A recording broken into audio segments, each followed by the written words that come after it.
পার্কের ভিতরে আমার বেস্ট ফ্রেন্ড নিতুকে এক ছেলে চুমু খেলো। আমি তা দেখে 420 ভোল্টের একটা শক খেলাম। আমি পিছন থেকে গিয়ে মিতুর চুলের মুঠি ধরে ঠাস করে দুটো চড় মেরে দিলাম। ওকে মারা দেখে ছেলেটি ভয়ে লাফ মেরে উঠে এক দৌড় মেরে পালিয়ে গেল। মিতু আমার সাথে মারামারি করতে শুরু করে দিল। তবে ওর চুলের মুঠি আমার হাতের মধ্যে থাকায় ওকে চড় মারতে আমার একটু সুবিধাই হলো। মিতু শুধু ওর বড় বড় আঙুল দিয়ে আমাকে খামচে গেল। মারামারি শেষ। মিতু বলল, তুই কোন সাহসে আমার গায়ে হাত তুললি, এতিমের বাচ্চা? আমি বললাম, বেস্ট ফ্রেন্ডের অধিকারে। মিতু বলল, নিকুচি করেছে তোর ফ্রেন্ডশিপের। দাঁড়া, আমি এখনই আমার ভাইকে ফোন করে সব বলছি। আমার গায়ে হাত তুলিস, তোকে আমি জেলের ভাত খাইয়ে ছাড়বো। আমি বললাম, যে এতিম তার আবার কিসের জেলের ভয়? বাইরে থাকলে তো 2 মুঠো খাবারের জন্য কত কষ্ট করতে হয়, তার থেকে জেলে গেলেই ভালো হবে, অন্তত খাবারটা পাওয়া যাবে। মিতু বলল, তুই আমার গায়ে হাত তুললি কেন? আমি বললাম, ওপর সাথে না মিশতে আমি তোকে এর আগেও অনেকবার নিষেধ করেছিলাম, কিন্তু তুই আমার কথা শুনিস নাই।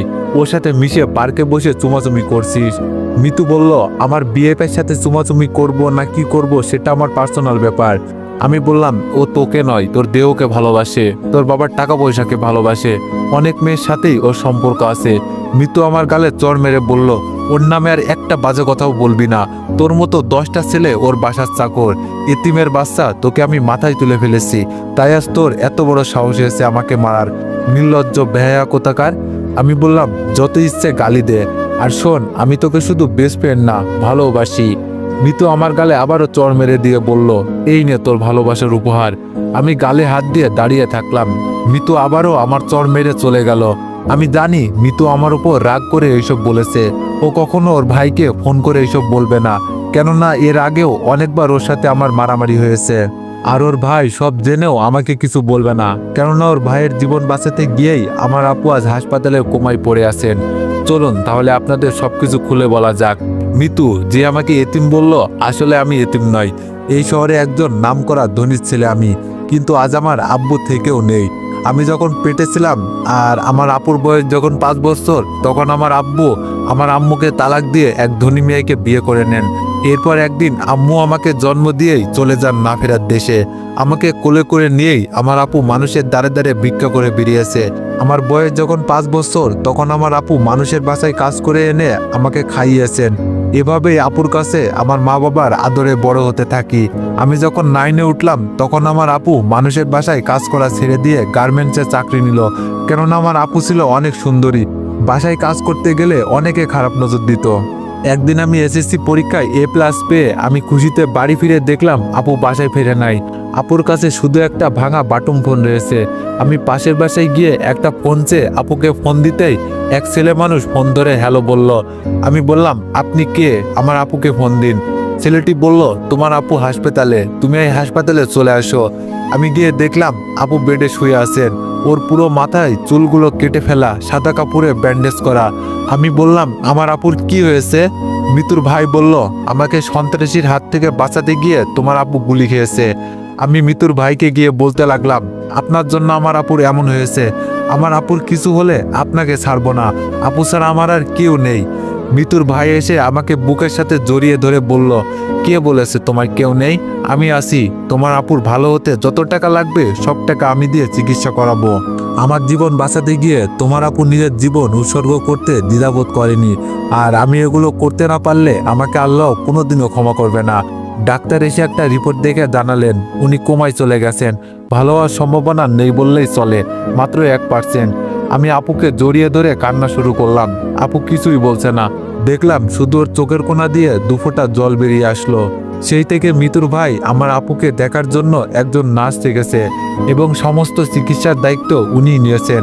আমি অনেকক্ষণ পার্কে বসে থেকে বাড়ি যাওয়ার জন্য বের হয়ে রাস্তায় যেতেই কিছু পুলিশ এসে আমাকে অ্যারেস্ট করলো। সরি আবির, আমার কিছুই করার নেই, উপর থেকে অর্ডার তোমাকে অ্যারেস্ট করার। মিতুর ভাই বলল, এবার আমার বোন আমাকে নয়, ডাইরেক্ট থানায় এসআইয়ের নিকটে নারী নির্যাতনের কমপ্লেন করেছে। আমাকে ক্ষমা করে দিও, আমি নিরপরাধ, তবে তোমার জন্য আমি সাজাটা কমিয়ে দেওয়ার ব্যবস্থা করতে পারি। আমি সব বুঝতে পেরে আমার 2 হাত সামনে বাড়িয়ে দিলাম।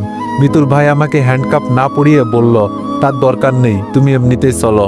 আমি জিপে বসে ভাবছি, কতদিন মিতু আমাকে চড় মেরেছে বিনা দোষে বিনা কারণে। কই, আমি তো কারো কাছে কমপ্লেন করে নাই, আর আজও আমার বিরুদ্ধে কমপ্লেন করে আমাকে পুলিশে ধরিয়ে দিল। আমাকে জেলের ভিতর ঢুকিয়ে দিয়ে মিতুর ভাই বলল, তোমার যখন যা দরকার হবে আমাকে বলো, আমি সব ব্যবস্থা করে দিব। আর তোমার নিম্ন শ্রেণী 1 মাস জেল খাটতেই হবে। আমি কিছু না বলে মিতুর ভাইকে বললাম, আপনি শুধু আমার আপুকে দেখে রাখবেন প্লিজ। আর আমার তো সামনে এইচএসসি পরীক্ষা, জেলের ভিতরেই যদি আমার পড়াশোনার ব্যবস্থা করে দিতেন। মিতুর ভাই বলল, আচ্ছা সব করে দিব। বলেই মিতুর ভাই ওনার চেয়ারে গিয়ে বসলো। আমার জেলে থাকতে কোনো সমস্যা হলো না। প্রতিদিন ক্যালেন্ডারে তারিখ গুনতাম, কবে 1 মাস হবে, জেল থেকে বেরিয়ে আপুকে দেখব। এভাবে 1টি মাস পার হয়ে গেল। আমাকে জেল হতে মিতুর ভাই ছেড়ে দিয়ে বললেন, এই টাকাগুলো রাখো, এখানে 50,000 টাকা আছে। আমি টাকাগুলো নিতে না চাইলেও জোর করেই আমাকে দিয়ে দিল। আর কতদিন মানুষের লাতিগুতো খেয়ে বেঁচে থাকবে, এবার জীবনে কিছু করো। আমি বললাম, অবশ্যই কিছু করব, তবে আমার পরীক্ষাটা আগে হয়ে যাক। বের হয়ে আসছি আর ভাবছি, টাকাগুলো যদিও ব্যবসা করার জন্য সামান্য, তবুও আমার মতো এতিমের কাছে এই টাকাগুলো অনেক। এই টাকাগুলো দিয়ে আমি আমার ভাগ্যটা লিখব। আপু সুস্থ হলে ভালো একটা ঘরে ওর বিয়ে দিব, আর আমার বেঈমান বাবাকে সব বুঝিয়ে দিব। কিছুদিন পর আমার এইচএসসি পরীক্ষা শুরু হয়ে গেল। আমার আর মিতুর সিট পাশাপাশি পড়েছে। আমি চুপ করে মাথা নিচু করে বসে রইলাম। আমার ক্লাসের কয়েকজন বন্ধু এসে বলল, তুই টেস্ট পরীক্ষায় কলেজে সবথেকে ভালো রেজাল্ট করলি, এরপর কোথায় হারিয়ে গিয়েছিলি? জানিস আমরা সহ কলেজের সব স্যাররা তোকে কত খুঁজেছি, সব স্যারেরা ধরে আছেন তুই কলেজের মুখটা উজ্জ্বল করবি, আর তুই কিনা এতদিন পর পরীক্ষা হলে এসে হাজির হয়েছিস। কি হলো, কিছু বলছিস না যে? আমি বললাম, আমি এতদিন জেলে ছিলাম, 5 দিন হলো ছাড়া পেয়েছি। আমার কথা শুনে সবাই যেন আকাশ থেকে পড়লো। এতদিন জেলে ছিলি মানে? এসব কি বলছিস, মজা নিচ্ছিস নাকি? আমি বললাম, না সত্যি বলছি, আমি এতদিন জেলে ছিলাম। কিন্তু জেলে কেন, কিসের জন্য? আমার ভাগ্যের লিখন, একদিন তোদেরকে সব বলবো। স্যার খাতা হাতে রুমে প্রবেশ করলেন। যে যার জায়গায় গিয়ে বসলো। আমি যেদিকে তাকাই সবাই দেখি আমাকে কেমন চোখে যেন তাকিয়ে আছে। ওরা হয়তো ভাবছে জেল খেটেছি, নিশ্চয়ই বড় ধরনের অপরাধী ছেলেটি। কিন্তু কেউ তো আর জানে না আমার বেস্ট ফ্রেন্ডকে খারাপ কারো কাছ থেকে বাঁচাতে গিয়ে রাগের বসে 2টা চড় মারার ফলেই জেল কেটেছে আমি। তার খাতা ও প্রশ্নপত্র দিলেন। পরীক্ষায় প্রশ্নপত্র পাওয়ার আগে যতটা দুশ্চিন্তায় ছিলাম, প্রশ্নপত্র পেয়ে তা দূর হয়ে গেল। শুরু করে দিলাম লেখা। সবার আগে আমি উঠে দাঁড়িয়ে গিয়ে, স্যার অতিরিক্ত পেজ লাগবে বলতে, স্যার সহ পুরো রুমে ছাত্রছাত্রী আমার দিকে তাকালো। এত তাড়াতাড়ি অতিরিক্ত পেজ নিব শুনে এক স্যার এসে আমার খাতাটা উল্টে পাল্টে দেখলো। আমি ভাবছি স্যার এমন করছে কেন। পুরো খাতা দেখলেন, পরে আমাকে খাতা দিলেন। এই অতিরিক্ত পেজ নেওয়ার পর থেকেই আমার যত সমস্যার সৃষ্টি হয়ে গেল। স্যার তো নকল করছি ভেবে পাশে এসে পুরো 5 মিনিট দাঁড়িয়ে থেকে লেখা দেখলেন, আবার হঠাৎ ঘাড়ে হাত রাখলেন। আমি তো ভয় পেয়ে গিয়ে স্যারের দিকে তাকাতেই উনি বললেন, গুড, ক্যারি অন। স্যার চলে গেলেন। তারপরই পরপরই 3বার পেছন থেকে কেউ কলমের নিব দিয়ে পিঠে খোঁচা মারল। আমি হালকা ঘাড় ঘুরিয়ে তাকাতেই মিতু বলল, 2-এর ক নম্বর প্রশ্নের উত্তরটা কি হবে এতিমের বাচ্চা? ঘাড় ঘুরিয়ে নিয়ে আবার লিখতে শুরু করলাম। একটু পর ও আবার আমাকে খোঁচা মারল। 5-এর ক্ষয়ের উত্তরটা কি হবে বলা যাবে এতিমের বাচ্চা? এভাবে প্রায় প্রতিটা পরীক্ষায় মিতু আমাকে ডিস্টার্ব করত। আমি শুধু একটা কথাই ও উত্তর দিতাম, এতিমের বাচ্চা। শেষ পরীক্ষার দিনে সব বন্ধুরা এসে বলল, চল সবাই আজকে পরীক্ষা শেষে ঘুরতে যাব। আমি কিভাবে ওদেরকে বলবো আমার কাছে ঘুরতে যাওয়ার মতো টাকা নেই? মিতুর ভাই আমাকে যেই টাকা দিয়েছে তা আমার ভাগ্য লিখতে, বন্ধু বান্ধবের সাথে ঘুরে আড্ডা মস্তি করতে নয়। ওরা কথাগুলো বলে যে যার জায়গায় গিয়ে বসলো। আমি পকেটে হাত দিয়ে দেখলাম মাত্র 20 টাকা রয়েছে। 20 টাকা গাড়ি ভাড়া দিয়ে 10 টাকা গাড়ি ভাড়া রাস্তা হেঁটে বাড়ি যাব বলে 20 টাকা নিয়ে এসেছিলাম। পরীক্ষা শেষে সবাই এসে ধরলো, চল তোকেও যেতে হবে। আমি বললাম, না আমার কাজ আছে, তোরা যা। ওরা সবাই চলে গেল। আমারও ইচ্ছা হচ্ছিল ওদের সাথে যাই, কিন্তু সেটা তো আর আমার ভাগ্যে নেই। মন খারাপ করে বাসায় গেলাম। হঠাৎ বালিশের নিচে আপুর ভাঙা বাটন ফোনটি ধরতেই আমার মন খারাপ মুহূর্তের মধ্যেই ভালো হয়ে গেল। মনে হচ্ছে আজ আমি পৃথিবীর সবচাইতে খুশি। মিতুর ভাই মাসুদ বলল, হ্যালো আবির, তুমি কোথায়? আমি বললাম, বাসায় ভাইয়া। মিতুর ভাই বলল, তাড়াতাড়ি হাসপাতালে চলে এসো, তোমার আপু কোমাই থেকে বের হয়ে এসেছেন। এইমাত্র হাসপাতালের নার্স ফোন করে জানালেন আমায়। আমি যাচ্ছি, তুমি চলে এসো।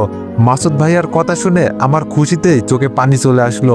দৌড়ে গিয়ে দেখি মাসুদ ভাইয়া আপুর পাশে বসে আছেন। আমি গিয়ে আপুর দিকে চেয়ে থাকলাম। আপুর চোখ বেয়ে জল পড়ছে, সাথে আমারও। ডাক্তার এসে জানালেন, আপনার ভাগ্য অনেক ভালো, আপনার ভালো হওয়ার কোনো সম্ভাবনাই ছিল না।